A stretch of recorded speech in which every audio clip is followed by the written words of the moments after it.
किशोर तिवारी खैरात क्यों कह रहे हैं भाई आप किशोर जी? नहीं, ऐसा है कि जनाधार हो गया, जब घटने लगा तो खैरात बंटने लगी। लेकिन खैरात अगर तिजोरी में पैसा हो और बट्टी तो शाश्वत होती। ये तो कैसा है, धांधली हो। कल एक जीआर निकल गया। अब इनके जितने ब्यूरोक्रेट है, क्योंकि 7 साल में सरकार में रहा, वो क्या बोलते ब्यूरोक्रेट, यानी एडिशनल चीफ सेक्रेटरी फाइनेंस से लेके सब। अब आप राजनेताओं को जाके पूछो, यहाँ सैलरी के पैसे नहीं है मैडम। और आपने देखिए गरिमा जी, आपने एक बहुत गंभीर मसले को मुंह खोल दिया है कि भाई जो राज्य एक टॉप मोस्ट प्रोग्रेसिव स्टेट जिसका कर्जा 10 साल के अंदर 10 गुना बढ़ जाता है, और वो राज्य 2 लाख करोड़ के प्रीवियस डिक्लेयर कर देता है। और डावोस की ये बात कर रहे, इसके पहले के सीएम अपने देवेंद्र फडणवीस वो भी गए, उन्होंने भी एमओयू बहुत सारे साइन किए, बहुत सारे एमओयू अभी भी साइन हुए, बीच में भी साइन हुए। मैं बोल रहा हूं, हमारे यहाँ आए हुए प्रोजेक्ट गुजरात चले जाते, वो नहीं रोके जाते। देखो राजनीति मैं करूंगा नहीं, मैं राजनीति करूंगा नहीं, लेकिन एक मॉडल है, इन्होंने एक मॉडल लाया बड़े बड़े रोडों का।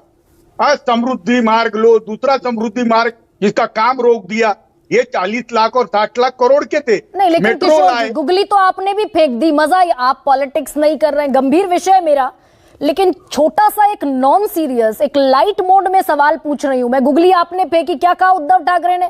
भाई बहनों को दे दिया 1500 रुपए, लड़कों ने क्या बिगाड़ा है? लड़का लड़की में भेदभाव क्यों? उन्होंने बेचारों ने आपका आइडिया मान लिया, उन्होंने घोषणा कर दी 10,000 रुपए देंगे ग्रेजुएट को भी। सबसे ज्यादा अब आप तकलीफ में।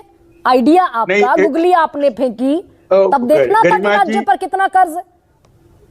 देखो गरिमा जी, फोकस क्या रहना चाहिए विकास का, और कर्जे किसके लिए लेने चाहिए, इसकी प्रायोरिटी डिसाइड नहीं होने से हम 8 लाख करोड़ के ऊपर कर्जे में डूबे। अच्छा। लेकिन मैं यहाँ बताता हूँ, अभी आप चुनाव देखो लोकसभा का, ऐसे पूरे इंडिकेशन आ गए कि ये सब घोषणाएं हमको इम्प्लीमेंट करनी है। देखिए इनके तो अभी कट ऑफ डेट 31 अगस्त है, जहां एप्लीकेशन आने वाले, फिर स्क्रूटनी होने वाली है, फिर आचार संहिता है, और बाद में उद्धव जी सीएम बनने वाले हैं। तो मैं अभी बता देता हूं, और मेरी बहनों को और मेरे भाइयों को मैं बता देता हूं कि हमारे जो शासित राज्य है कर्नाटक, और इन सरकार ने घोषणा की है, और वो सरकार है जिसका अस्तित्व रखने के लिए हम उसका आदर करेंगे। मुझे ऐसा लगता है। तो मैं किशोर जी ये मानूं, क्योंकि अभी तो आप भी कूदेंगे कंपटीशन में, ये तो एक ऐसी होड़ है जो कहीं खत्म होती नहीं दिखती।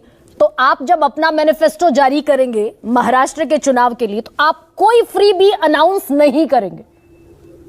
कोई फ्री भी नहीं अनाउंस करेगी उद्धव बाला साहब ठाकरे? मैं अभी बताता हूं, मैं रोजगार और इनकम पर हम कोर फोकस रखेंगे, कृषि के संकट को मिनिमाइज करने को रखेंगे। लेकिन सरकार ने, ये वाली सरकार जिसकी चादर पूरी फट गई है, जिसका आत्मविश्वास पूरा चला गया है, और वो घोषणा कर दी है उन्होंने बहनों के लिए, भाइयों के लिए, उसका आदर हम करेंगे। अच्छा। और उसमें जो त्रुटियां हैं वो भी दूर करेंगे। मैं बोल रहा हूं, अगर एकनाथ शिंदे सीएम है और उन्होंने डिक्लेयर किया है, तो उनको मालूम पड़ गया कि बेरोजगारी बड़ा संकट है, मेरी बहनें बहुत तकलीफ में है, सिलेंडर और बिजली का संकट बहुत बड़ा है, और इनका फोकस गलत था। ये सामाजिक न्याय और संसाधनों के इक्वल डिस्ट्रीब्यूशन पे आ गए। मैं कहूंगा कि अब इस पर राष्ट्रीय स्तर पे बात होनी चाहिए। आगे चल के तो महाराष्ट्र को कर्जा नहीं मिलेगा।